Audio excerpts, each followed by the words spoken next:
Good morning. How's everybody doing? Good. We're just going to go ahead and get started. I know we're running a little later than usual, but I just want to welcome everybody here to Cal State San Bernardino. We have a full day of amazing opportunities and speakers for all you guys. My name is Alex Soto. I'm an executive board member for the Medical and Pre-Health Student Society, the MAPSS, the organization that put this conference together. Our mission at MAPSS and the reason we organize this conference, we feel it's very unique. We take the approach that in our community there is a need for healthcare leaders. Therefore, we organize this conference to provide opportunities and empower the minds of students like us, and especially underrepresented students, to raise awareness of the need in our community and to increase the number of healthcare leaders. What I want to give you a special recognition to some of the other universities that have just shown up to our campus. I know we have UC San Diego. UC San Diego, are you here? Yeah. I know we have some people from UC Santa Barbara. How about Pierce College? Pierce College? Awesome, right there. Good. Good. UCLA? Awesome. Represents. Good. So that's in essence, that's what we're trying to create here. We're trying to combine communities and welcome you guys here and raise awareness. That way, you guys can get a feel of what it is like in the Empire. So I'm gonna start off by introducing our first speaker before we get into our keynote. This person has been essential in supporting our conference and helping organize this conference. She is our advisor and director of the Health Professions Advising Center here at Cal State San Bernardino. And it gives me great pleasure to actually introduce her. So if we could all put our hands together and welcome Dr. Leslie Davison Boyd.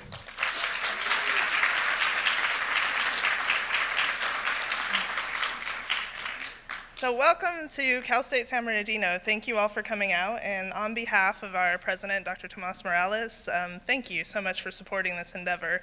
I also want to recognize, I think Crafton Hills College was the other one we had, right? We had a lot of registrations. Woo!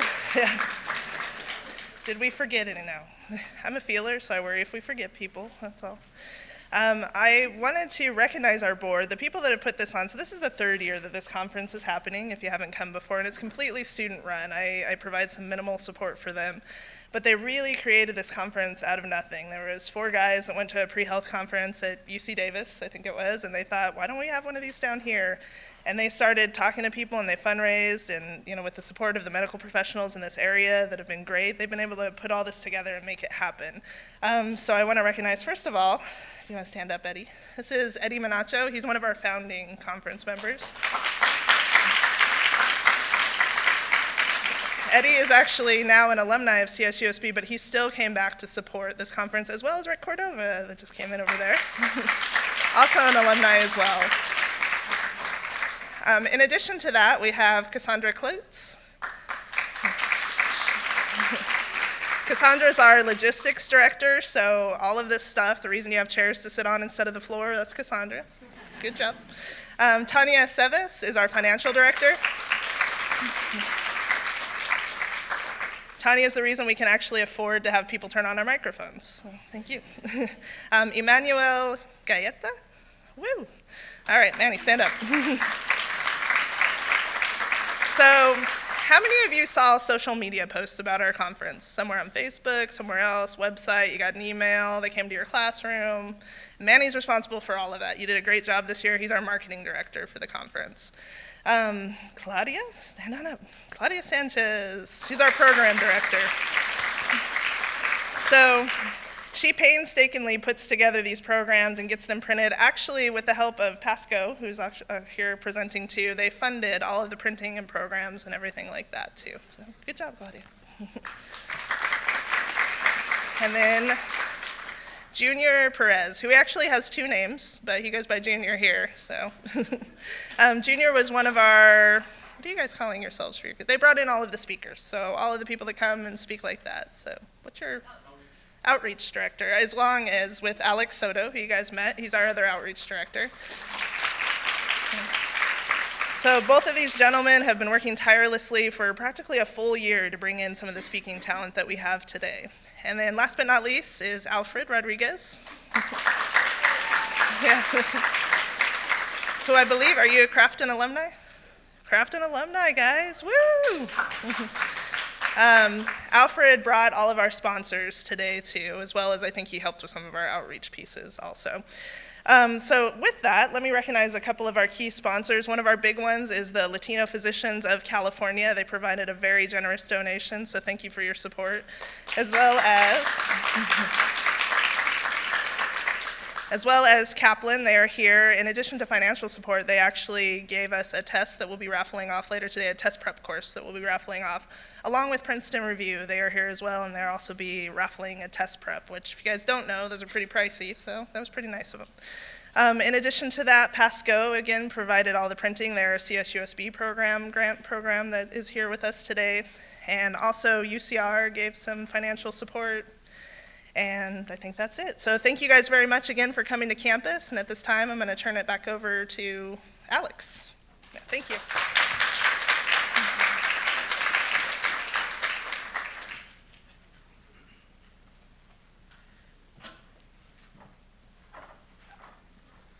All right, so now I'm gonna start off by introducing our first keynote speaker. I'm actually pretty honored to do this. So he's very influential in all of us on our board. He's very well known actually here. So I'm gonna start introducing. He's a Dr. Michael Neeki. He's an Iranian-born immigrant that moved to the United States as a young adult in search of a better future.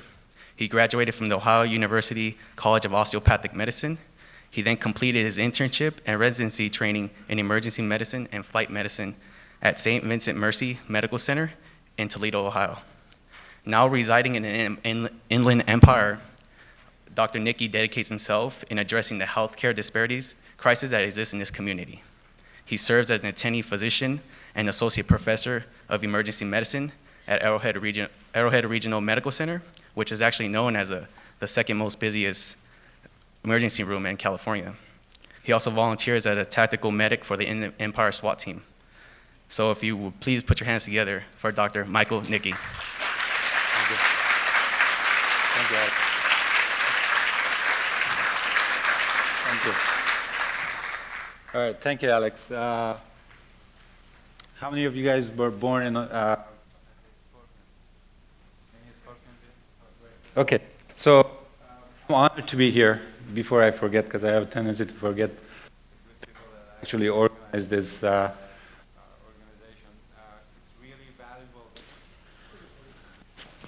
It's really valuable to have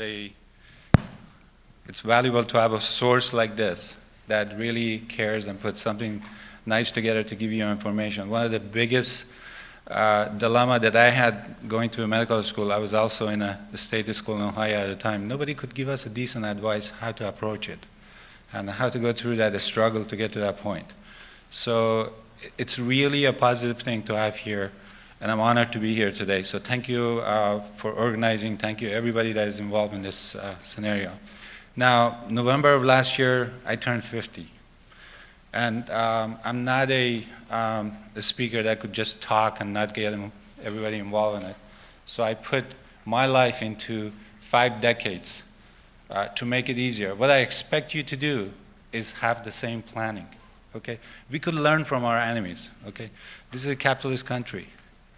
And in a capitalism, we always criticize communists for 5-year planning.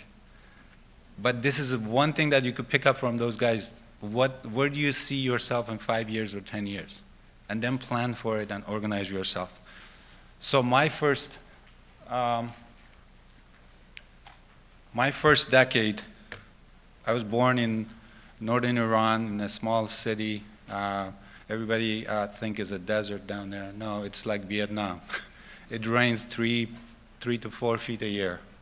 It's the only city that produces tea in the Middle East. I was born there in a middle-class family, one of 9 kids. Education was always a priority for my parents to push us through. And life was good. I mean, at least the first 10 years. So I was involved in school organizations, even at that time, similar to what you have here, Boy Scouts, learning first aid and being interested. But I wasn't interested in medicine. 2 of the 9 kids were in engineering and building and stuff, and that was me and my eldest brother, who turned out to be a mechanical engineer. The other 7 were medicine, so they were always talking about how to dissect a frog on a table, and it was disgusting to me. I never thought to be that way. So life was good till, and I just put it down there really to make you familiar that it's a hot spot, and it's been a hot spot for past 40 years. Ever since that the former Shah of Iran was toppled with a lot of controversies at the time. And you look at the capital city, Tehran, and Leiden is somewhere around here by Caspian Sea. So you could pretty much, on a mountain, you could see the Caspian Sea. In the northern part, we have the Russia. So it was a strategic country at the time. It had the 5th army in the world, largest army, and it was basically a base for U.S. So all of the militaries were trained by U.S. Military at the time. To the east, you have Afghanistan, Pakistan, hot spot, always been a hot spot, especially in 1980s when the Russian occupied Afghanistan and U.S. involvement started there. To the west, we had the hostile nation of Iraq that constantly wanted to occupy that place. So I don't know how much you are familiar with the concept of the Middle East. It's 2 non-Arab nations, which is Israel and Persia or Iran. The rest of them, you have basically Arab speaking or descendant. And then to the south, you have the Persian Gulf and Arabian Sea, and then Kuwait and all the wars that U.S. was involved in it. So this is a little bit of a lesson of geography. The second decade of my life was a struggle. I mean, when I was pretty much 12 years old, the revolution in Iran happened. Overnight, you are enemy of the country, you are enemy of your establishment, you have to be believing in radical Islam or you're opposite to the government. Minorities under squeeze. People who didn't think that way would have an overnight court and be shot the next morning. So my lucky survival thing was I wasn't attached to any organizations that opposed the government with gun at that time. But I had my share of encounter with the regime's supporters and police. I had 4 imprisonment. The first one was actually, I was just about 13 for listening to music and having a tape in my pack. And in fact, it wasn't mine actually. I always took blame for my friends. That's my personality. So it was a friend of mine who was listening in the car, and we suddenly hit a stop sign. They would put a stop blocks unknowingly in different places, unknowingly to the public, to get you into surprise fashion, just like you have your DUI check, you know.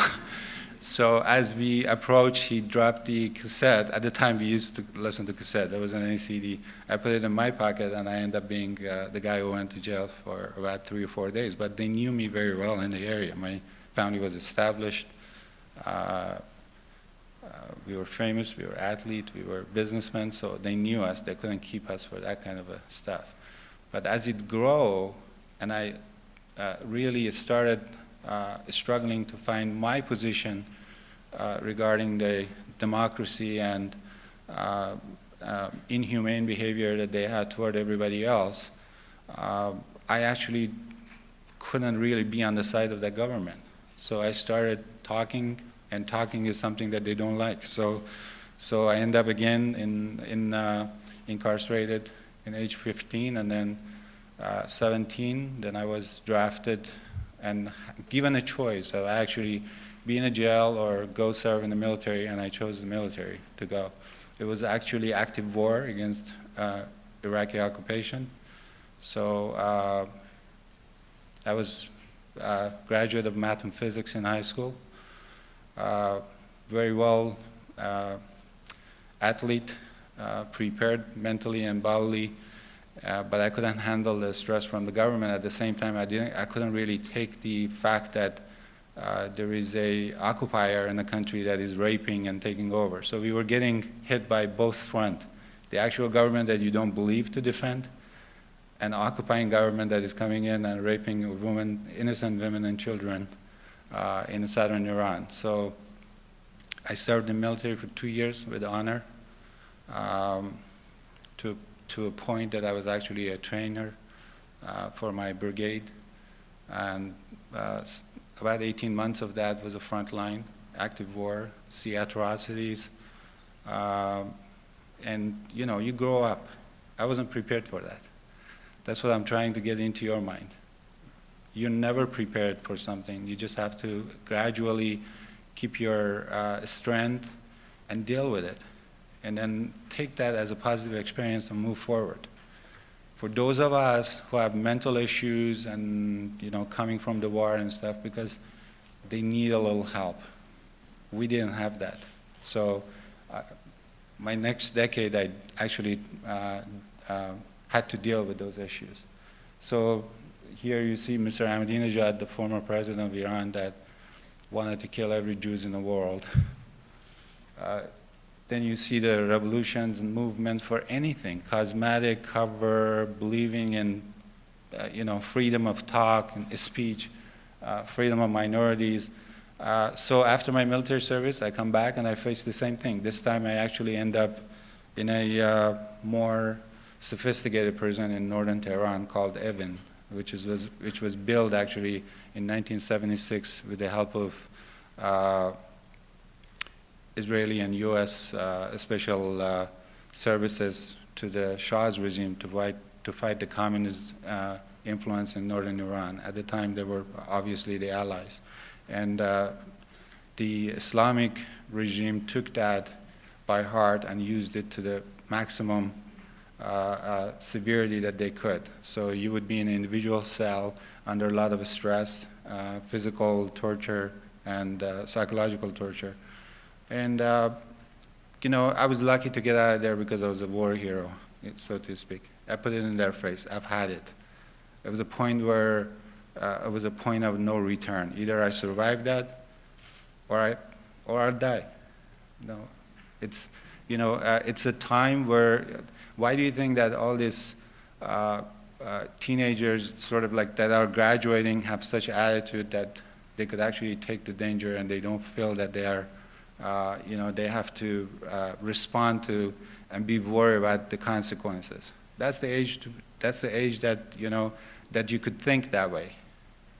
After that, you start building families. You think about risk factors. You think about consequences. So for me, it was basically new beginning, new birth.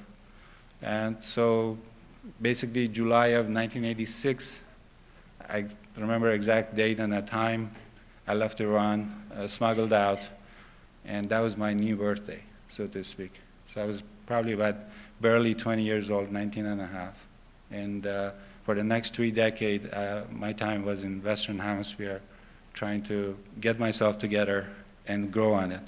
So throughout my lecture, I put really, I'm not the hero, these guys are heroes. They gave up their life for it. So everything that you read from their comments, there comes a time when one must take a position that is neither safe, nor politic, nor popular, but he must take it because conscience tell him it is right. That was the time that I had to decide that way. I have to fight with that government, I have to oppose that government, and I have to defend the democracy. I can't stand being if you don't believe in your conscience, you don't believe in anything. Your conscience should be representative of your supernatural phenomenon, your God, okay? If you don't argue and put somebody down and then walk away and don't feel bad for it, you don't have a conscience, okay? That's how I am. I'm not perfect. I could have a bad day, but I feel bad. I have to come back and apologize and make it right. That's your conscience. You need to have it in every aspect of your life as you're walking through it. So did this gentleman for us. I'm convinced that the truest act of courage, the strongest act of manliness, is to sacrifice ourselves for others in a totally nonviolent struggle for justice. I really didn't take an arm or gun against that government. I really wanted to change it in a nonviolent way. And people who took a gun against that government proved it that it wouldn't be possible without a bigger component of support, which brings a lot of controversy in our political approach and outreach in the world. We leave people alone when they need us, our help, but we go back and spend trillions of dollars to breed democracy in a country that is not ready. You know, even Ronald Reagan, which is actually a creator of Iran-Contra affair guns, and I was involved in that. I was telling one of my Republican friends at the time when I came back, and he was like, no, it wasn't existed then. I was like, okay, you can believe that way, but I was dropped with the C-130, and I had to actually escort those guns from one side of Iran to another to war. I'm not unhappy about it. We needed it. We needed to defend the entity of that country. And I'm proud of what I did. However, you know, you are basically between a gun and a stick. So which way do you go? You know, you have to choose at least that there is a human being, humanity that you have to defend. Doesn't matter if it is, you know, opposing in general or is not going to change the dynamic of that country. And then after that, you know, after coming back from military service and ending up in my last incarceration in Iran, which was more brutal, when I get out, I have that period of thinking, like, what am I going to do? What are my chances? I can't go to college. I can't even get a medical license because now you're, license to drive in that town. You can't even get license to marry. You can't have a job because now you're opposing to the government and actually labeled as a political dissident. And that's when you think about, you go and trust your instincts to think about which way you want to pursue your life. And that's when I chose that there's no chance for me here. I need to get out of that place and grow myself somewhere else. And truly I did that. Look at situations from all angles and you will become more open. I looked at it, I said, okay, I can get out of the airport, I can walk over the borders. I was in best shape of my life, both mentally, well, I wouldn't say mentally, I was confused in terms of which direction to go, but I've gone through all this military service, seen atrocities, went through the jail, got tortured. What else can happen, all right? I always use that example for everybody else, like when they are telling me that, oh, it's bad. I'm like, it can't be worse than Khomeini's prison. You know, I've been there. Here you get into the jail, they give you 25 cents to call your lawyer. There, my parents didn't know where I am for a month before I smuggled a note to them, okay? So I encourage you actually to read. It doesn't matter if it's from Iran, it's Iraq, Syria, Southeast Asia, Vietnam, North Korea. All these guys are suffering in the world because they don't have the opportunity that we have here, right?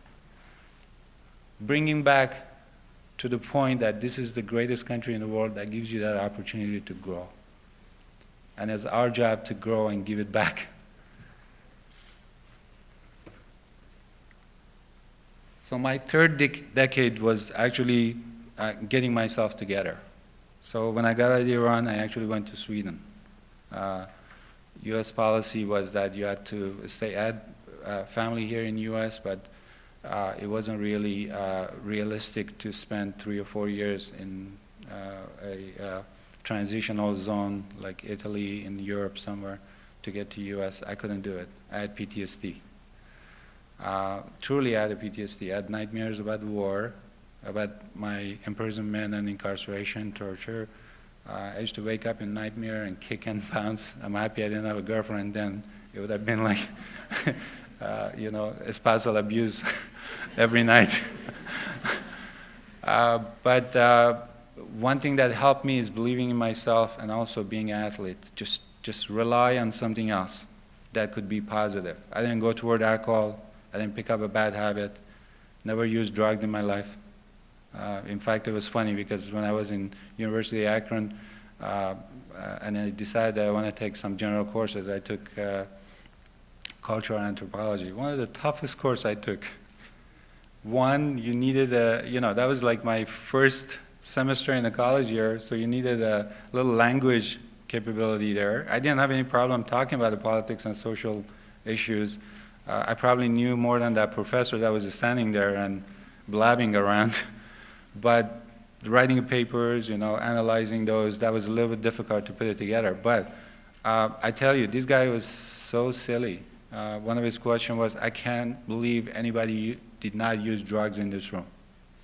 Raise your hand if you didn't. I'm like, if you know that is not good for you, why would you use it?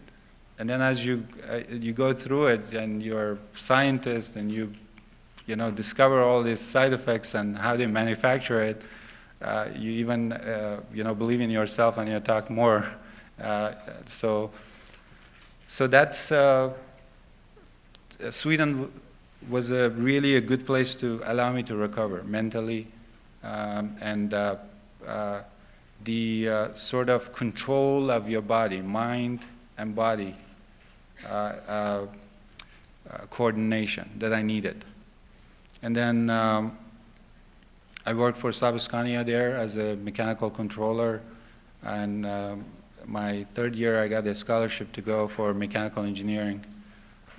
They tested me and I was way behind that, the level of math and physics that they were offering. So at that time I basically decided to join my family here and immigrated. It was quite an experience and funny because, it was the first time that I felt home, actually, coming here and seeing people from different parts of the world that are struggling just like me and getting through their life. So at the time, my family were in Akron, Ohio, so that's where I chose to be and go through the college. I did the same thing. I had to take the, I think it was TOEFL, the test of English, to qualify, and passed that. Took my courses and leaning toward the mechanical engineering for the first 2 years. It happens that I actually have a couple of physicians in my family at the time, so through them I actually encounter people that are actually physicians. They were physicians at the time, and I would go to parties or interactions that they had just because of my family, and I realized there are personalities here that don't care about people. I'm upset it saddened me to say that, but there are physicians in this country that don't care about the community and their patients. They look at it as a job. Okay? And I didn't like that. I was really bothered by that thought process that I'm going to be an engineer and this guy is going to be a physician. He doesn't even care about the patient that he's treating, and had that dogmatic wall that you can't approach them because they are doctors. All right. And so my third year I decided, the other thing that really motivated me to pass through was that it happens that New UCOM, which is a medical school in Akron, Ohio, in that area, had a program of BSMD, the 6-year program, and many of those kids were in my class, and I felt like I'm doing a lot better than those guys. So that motivated me to kind of think about it, to change my dynamic of thought process. But I had to go through the struggle of finances and changing the dynamic of life, the residency in this country, some of those issues that many of you guys are facing as a first-generation immigrant to this country, or even second-generation immigrant. So I chose physiology because I really wanted to know about my body and my mind and things that I went through. As an athlete, I didn't know anything about my body. So that threw me into pre-med biology, and I actually I got really involved in research. And my master's degree is in cardiovascular physiology at University of Akron, and then I decided that I was in a transition between medical school and my graduate school, and I couldn't really decide which direction to go. So I went to University of Medical College of Ohio for a PhD in neuroscience in 1997. There, I had a time to think about it, and I got exposed to osteopathic medicine, which I get you through, and it was an interesting subject for me. But before I take that route and stuff, because that's where I see a lot of you guys right now. The controversy of MCAT preparation, trying to get into the medical school, putting a curriculum vitae together, apply, which direction should I go, should I be a dentist, should I be a doctor? I tell you what, every one of us have potential to be what we want. Okay, I'm telling you in all honesty, I don't beat around the bush. Anybody that shadowed me in my hospital, and I have the same thing with my patient. I developed this character that I put myself in their shoes. If you're drinking alcohol, I sit down there and give you a worse scenario of alcohol drinking, because I don't want a rosy picture of anything in life. Why? Because when you get there, you think that nobody told you anything about that scenario. I went through it, and I'm telling you, every one of you have potential to reach where you want to be. You just have to have that potential to sit on a chair 7 hours a day and study. Okay? You just have to have the potential to quit that weekend party. Okay? The minute that I decided that I want to go to medical school, there was no weekend party. I was actually, every other weekend, I was working in a grocery store or a gas station to pay extra money. And then I tried to isolate myself from friends that are dragging myself down. Okay? The guy who calls me in a weekend, let's go to a bar, and is a smoke, I know it's not good for me, so why am I doing this? Right? So you do it once and twice, and then you say, it's it. I can't do that. It's a great guy. But I have other goals in my life. I have this particular aim that I have to approach. So follow your goal, but you have to have that potential and planning. You have to have that energy and focus. And throughout, I get it through. I'm not the only one that went through it, but I could tell you that you could do it.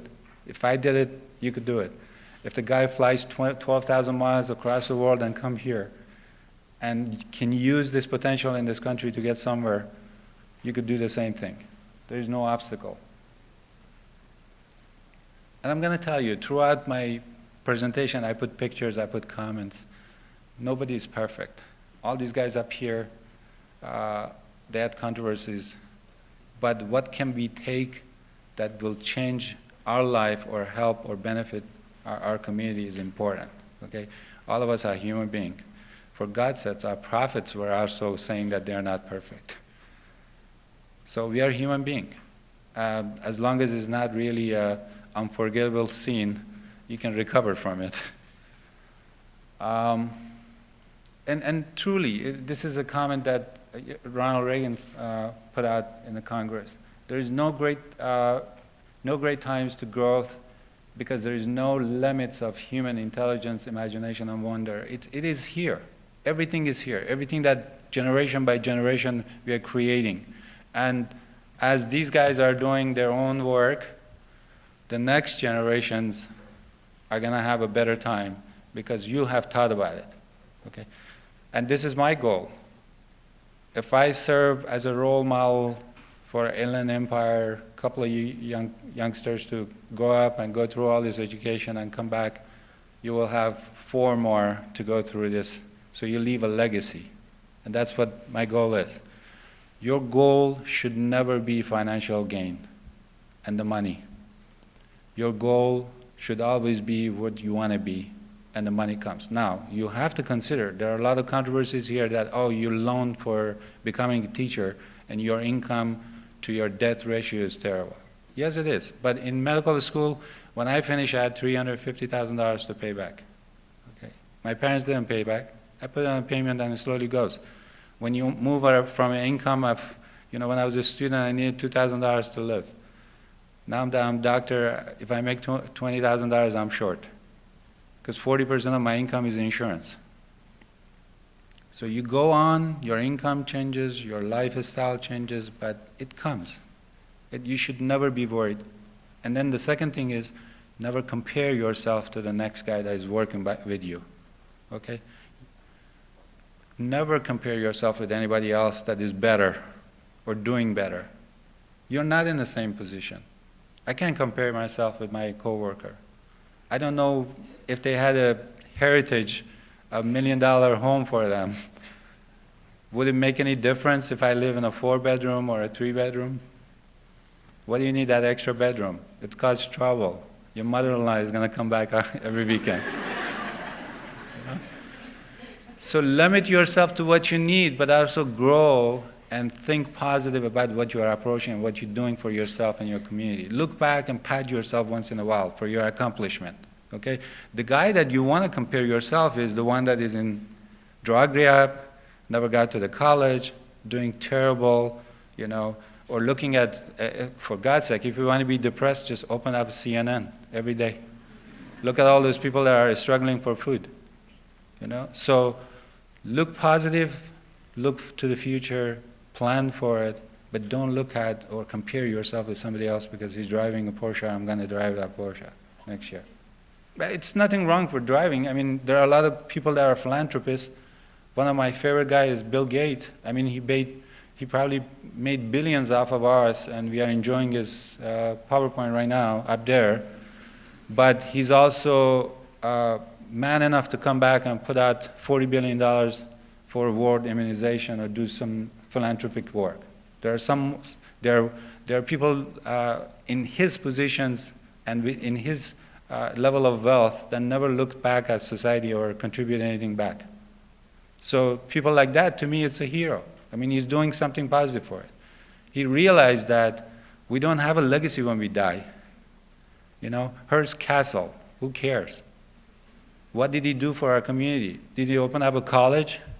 Did he open up a hospital under his name? Did he help this organization to grow?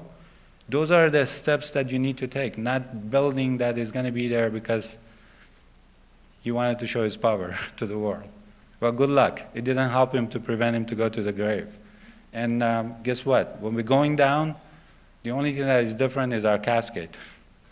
All right? My third decade was basically that undergrad, graduate, medical school, and all those issues. I went through MCAT. I was just telling Alex a few minutes ago when I was talking to him about it. These are steps that they put in front of you to discourage you. In all honesty, I still remember when I took the first biology class, 211 and 212. In 211, we had 450 people sitting in a lecture hall. And just about a half a semester, everybody wanted to be a doctor and a pre-med. Just about half a semester, it's 200, now 150. Oh, I decided I'm going to go be a PA or a nurse, and just like basically flunking out. By second semester or second class, we only had like 75 people left. Guess how many of us got actually to medical school from that college? Probably 20, less than 20 that I could recall. Why? Because the first obstacle they face, they basically back up and give up. This is not the purpose of this test.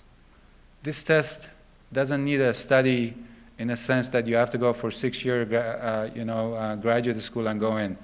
All the knowledge is supposed to be in those paragraphs. It's your reading skill. It's English as a first language. It's written by people who are geek and particular personalities that can pick up those points and just answer. So, and it's not the entire package. Yes, there are some medical schools that all they care is their MCAT score of 12s or 13s coming through for application. But now they have learned that, oh my God, we're getting all these Doogie Housers coming through and have no personalities. They're walking in, doing a gynecological exam or rectal exam before they're introducing themselves or shake their patient's hand. You know? So they're going back, they're going back and looking at what went wrong. First thing is social experience.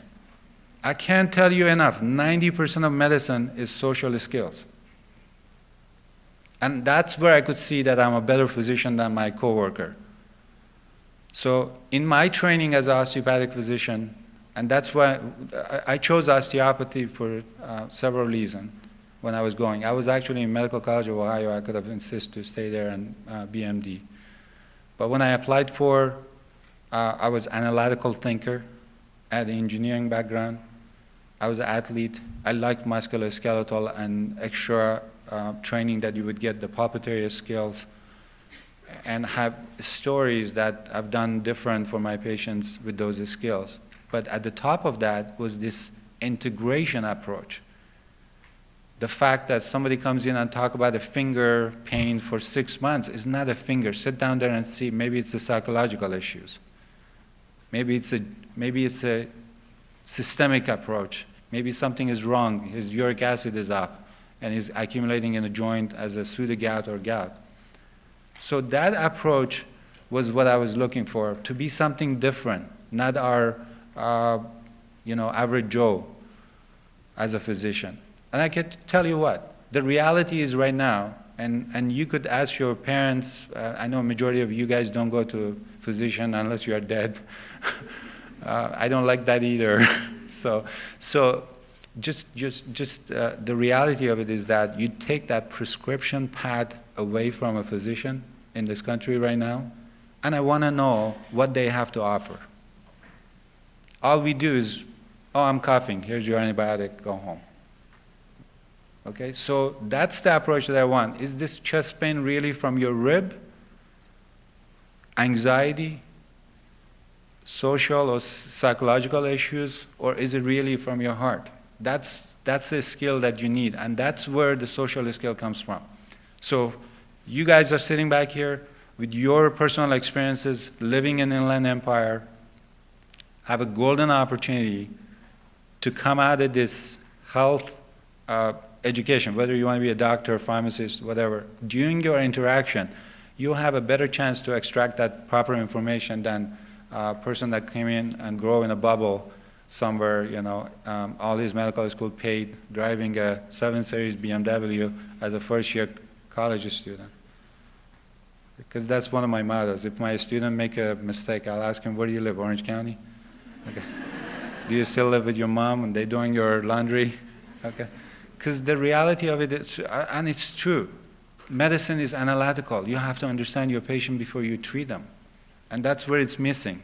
And you will be better physician using your experience by the time you get there. And that was my same goal that I had. When I looked at those physicians that never cared about their patients and didn't have that key passion to integrate in their life, what I thought about myself is that, my gosh, I didn't use that one. I said, God damn it, if I get through the theory part, if I get through that theoretical part, I could be a better physician than they are. So all I have to do is get through that books and classes. Guess how many times I use biochemistry in my emergency room? But it's an obstacle for you to go through it. Okay, basic chemistry, yeah, I use it once in a while, but organic chemistry, I use it once in a while. Things that goes into medicine and explanation. But the bottom line is these are all preparation to get you to a point of maturity that you could take the next step. So this has been determined. I haven't determined that. I don't like half of these obstacles they put in front of you to become a physician. I could make you a better physician if I would have opened up my own college and medical school, believe me. But unfortunately, it can't be my way at this point. So this is some of those examples, your lack of sleep, okay?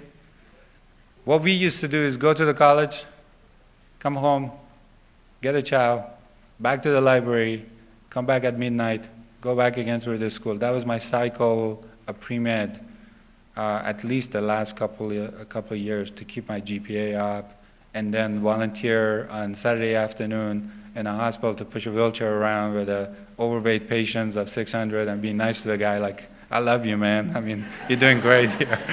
Struggling through the elevators. But then that's how it is. That's how you learn to interact with people. And then Saturday morning, wake up and open up a Dairy Mart and greet those customers, get robbed there. So I don't go into the detail of those things. But those previous stresses have helped me to deal with those things. Right? That's what you need to go through, to use all your experiences, social, listen to your parents that are first generation immigrant that came from different country, had different background. Don't make fun of it. That little daughter of mine here always make fun of my accent and my speech, but I'm hoping that someday she realizes that, all I want to say is that you could take my experience, twist it in a way that you like it and use it in your personal life. That's it. I don't want to change their personality. And in honor of Martin Luther King, I chose his, more of his quotes, knowing that on Monday is his birthday. What a valuable person to go through, trying to change this community and society. Up to 1967, we had dogs barking at blacks in the street. You could see that, right? This is the greatest country in the world. The Constitution came over more than 220 almost years ago. What a great Constitution if we follow that. But this is what he had to struggle to actually establish and open up those doors for us. People with color, people from different background, people with accent, So life's most persistent, urgent question is, what are you doing for others? And that's after my education. What am I doing for others? Okay, I have a loan to pay. I need a little bigger house to fit my kids now that I'm expanding. I need a couple of cars to drive around. But at the end of the day, you go through those obstacles, you have extra time. Let me see, do I prefer to go to the bowling alley and sit down there and drink beer, or can I go to organization that I could talk about drugs and growth of community? Can I go to organization to help them know about their health and preventative medicine? Can I go to organizations and teach them how to take care of their first aid or first aid scenarios? And so that's the scenario that you come up. So how did I choose my residency, actually? That's an interesting part too. Beside my wife being a little bit influential in that decision, but really I was interested in surgical capability. Okay, so one of the guys that followed me said that, why didn't you choose the trauma surgery? Or I really want to be a surgeon. I actually chose neurosurgery and orthopedic surgery at the beginning, but then I saw which particular position has the highest impact for me. The highest impact is the first line. So whether you are a family physician in a clinic where you're trying to do preventative medicine and take care of a lot of people with different perspective, or being in emergency room, my personality matched the trauma emergency room, where the type A personality, run the show, take care of the business, make sure everybody's okay, save the life. I always wanted to, before I went to medical school, is that if somebody drops in front of me, what can I do for that person? Funny it is, but you hear, like when you are flying, once in a while is there a doctor? Is there a doctor here? So 7 people show up, and then, who are you? Psychiatrist. So what the hell are you going to do for this? Nothing opposing to that. I don't want to put anybody down, but this is where you have to have an experience. Even a surgeon comes down there looking for a nurse to put an IV in before he orders something. So for me, I trained myself. You drop me with a parachute in Africa, I'll take your appendix out, but it's not going to be with anesthesia. It's going to be open, and it's going to be a John Wayne style with a towel in your mouth. So that's how I trained myself. So that's why I chose emergency medicine. And truly, I didn't really experience or felt it that close till I had to do CPR to save my own father-in-law's life in 2009. And I did that for half an hour. I broke his ribs, I broke his sternum, and I brought him back. And that was the quintessential of what I could do with my skills. And that's that's how you have to decide. There is a point where you go through all your medical education and say, hey, do I like blood or not? Well, you could be a doctor without blood, really. You don't, you could be a psychiatrist sitting on a chair and helping people. We have a lot of people that need psychological problem and issues. Pediatric is a high percentage in Inland Empire, especially.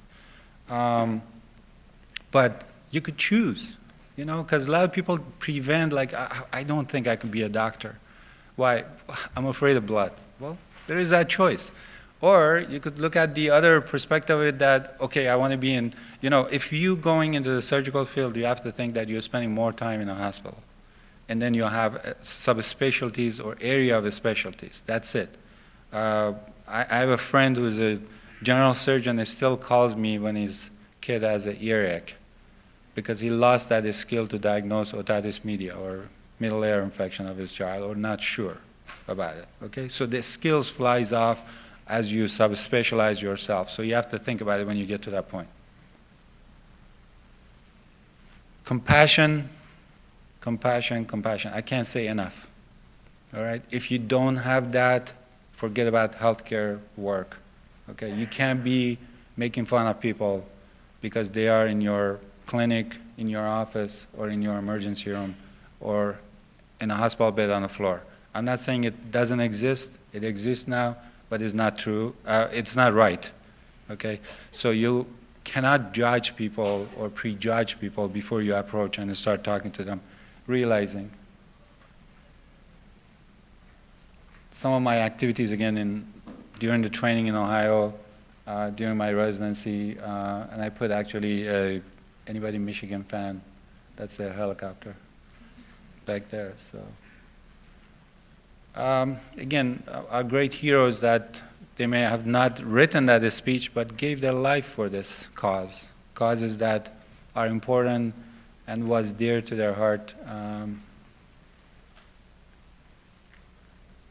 And then this decade, my 5th decade, it's when you are comfortable enough that you're paying your bills, you don't have to do that extra step of financial thinking, and now you have more time to dedicate. I can't say no to any organization. That's what my problem is. If you look at my current involvement with different organizations, I'm stealing time. I have to appreciate my kids, actually. They are my heroes because they allowing me to do what I want and not be around them as much as I could. Because I think that I could have more impact if I help some of the organizations around here, like a FLIP program, Fontana School District leadership program that is trying to keep the kids off the juvenile jails and or getting into the correction facilities by just picking up from the school and help them recover. Our organization like that is dear to my heart, okay? And I can have an impact if I go down there and shake those 40 kids that they have every quarter, their hands, and make them comfortable that there's somebody that cares about them. At the same time for you guys, this is my only day off in this weekend, but it's important for me to come and leave that legacy and give that responsibility to you guys to think that you're going to be the next generation of Neekis running this show, okay? They need you. It can't be all about you. You have to be selfless. The selfishness has no place in medicine. If you have, and you see plenty of that, I'm not saying it doesn't exist, but it has no place in it if truly you are loyal to this. And without touching anything, disrespecting anybody, I believe in every religion. I believe in every prophet. They all basically sacrifice their life for their folks and humanity. But there is also a supernatural phenomenon called karma. And I truly believe in karma. Looking back, I went through war, I went through jail, all those incarceration and obstacles that I have had to jump and hoop through. Looking at myself, how did I end up alive? How did I end up coming here and being here and today and being able to talk to you guys is believing in karma. It comes back to you guys. Okay, in my 20s, I didn't believe it. I was arguing with my dad when somebody would not pay him for the things that they took from his business. And he would say, hey, there's a God, don't worry about it. I'm like, you know, take him to court, take him to that. No, there is, actually there is. And that nature circles around, whether you're a religious person or non-religious person and believe in supernatural phenomena. The evolution of nature has a cycle. It comes back to you. Do something good for your community and you will get in return. It will come to you. Whether even feeling better is that karma that you're looking for. It could be that way. I chose Rumi.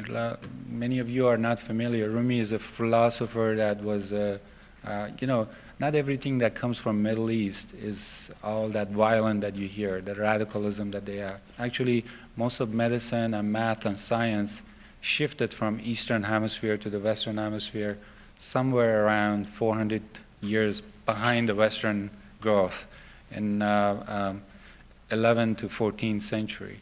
And if you look at it, Rumi is one of the philosophers that was actually a radical religious person that changed. One day he decided that that's not the perspective of life that he was looking for. He started criticizing himself. And truly what he says here is that what you seek is seeking you. You have to start knowing yourself. Don't joke around, don't, you know, kid around yourself, because if you know that you have the potential to become a person of, you know, pharmacist, doctor, whatever you want to be, then pursue it. If you know that you're not going to be able to do it because you have other potential and other agendas in your life, don't waste your time. I could tell you right now, because there are so many obstacles you're going to do. If you're going to take an MCAT and you're scared, you've got 10 other tests coming. Okay? You've got residency, and every residency, every year you have in-service. Then you have the board exam. Then you have a recertification of the board. So get used to it. This is going to be your life. Test and after test, obstacle after obstacle.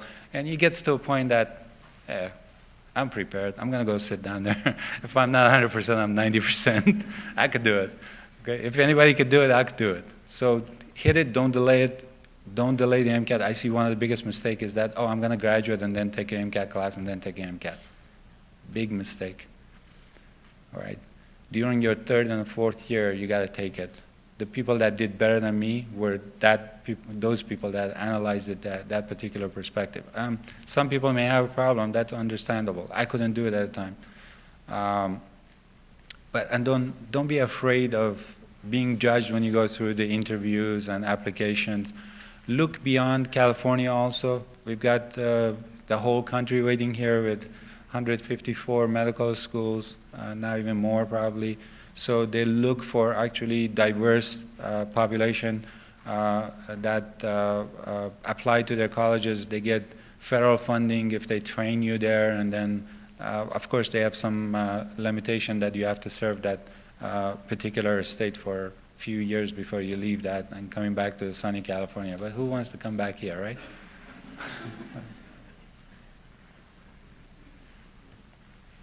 So I just put a short comment here. I know so your life is the result of choices that you make. It's truly the most important thing that you should focus right now. Okay? One mistake here, one step, can take you from medical school to somewhere else. You know, for example, once you decide that you want to be a healthcare worker, don't drink and drive. I'm going to tell you that because I've seen people getting into trouble. Once you get a DUI, your license is suspended. You worked hard for 20 years, 30 years to get to that point. You don't want to blow it off. So be conscious of what you're doing. Environmental conscious, situational awareness is very important when you're getting into things that you're getting involved. So be aware of that. But realize your potential. Being happy doesn't mean that everything is perfect. It's not. It's not even, right now in my life, everything is not perfect. Okay? I still have to think about doing my taxes. I have to run around and prepare my requirement for the test and stuff. But, you know, it passes. You will have that potential. You will have that time. You will get over it. So the first thing is strength of mind. Strength of mind. I always tell, I went through so much stress that you give me your biggest, meanest football player, I break him down in 23 hours. If you don't give him that ACLU right, of course. 25 cents to a lawyer or that kind of stuff. Medicine is an analytical science, okay? It's not a book science. You cannot read and learn medicine. You read, that's your preparation. You will have knowledge, but you have to analyze that. Not every rash is a dangerous rash. You will develop a standard of steps that you're going to approach it.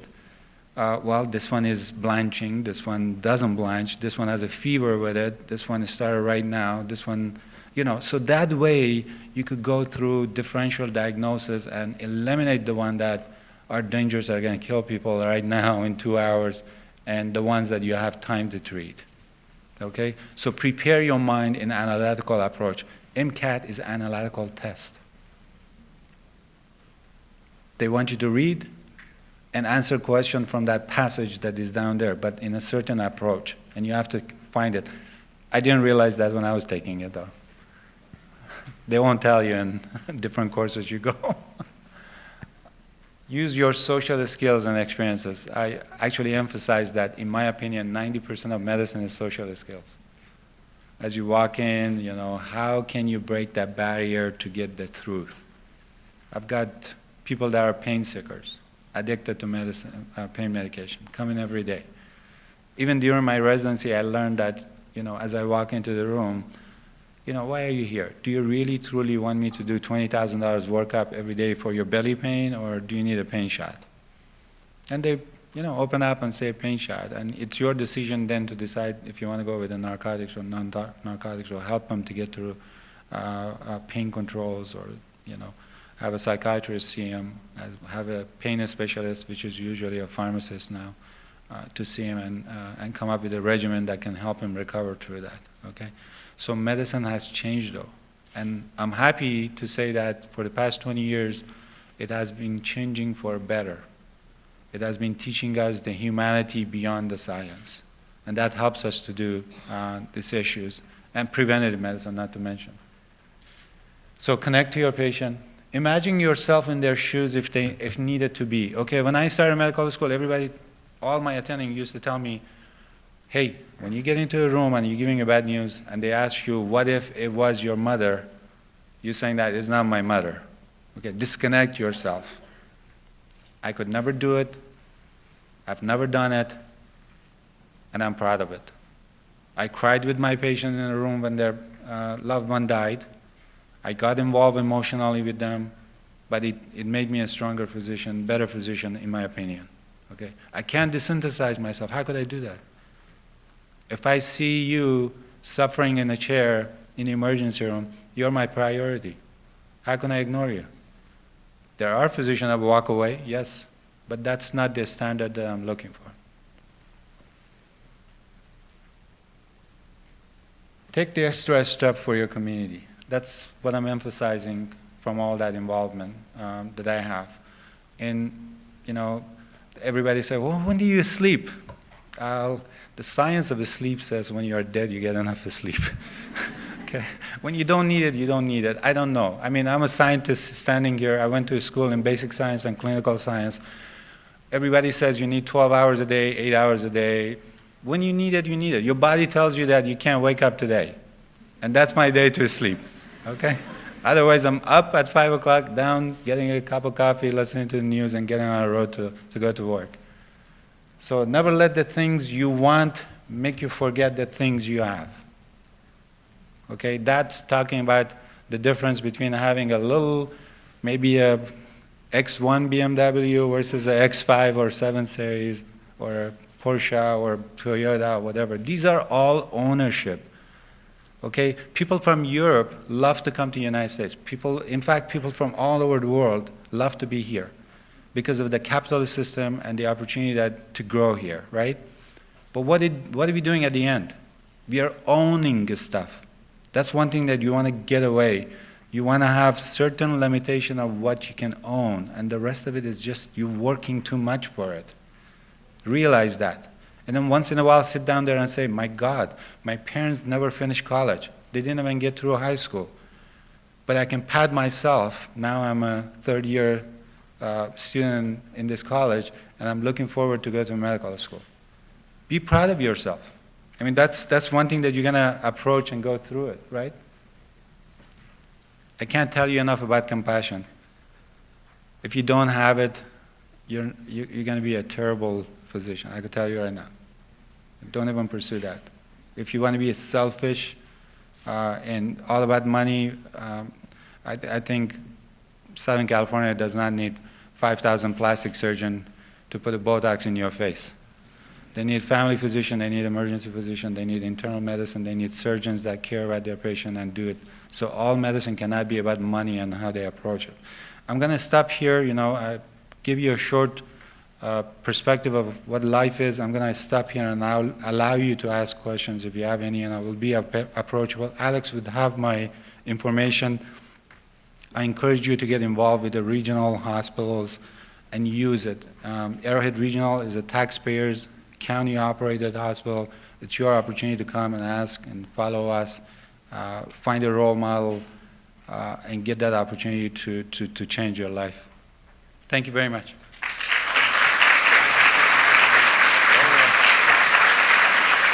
I didn't get a cue from the...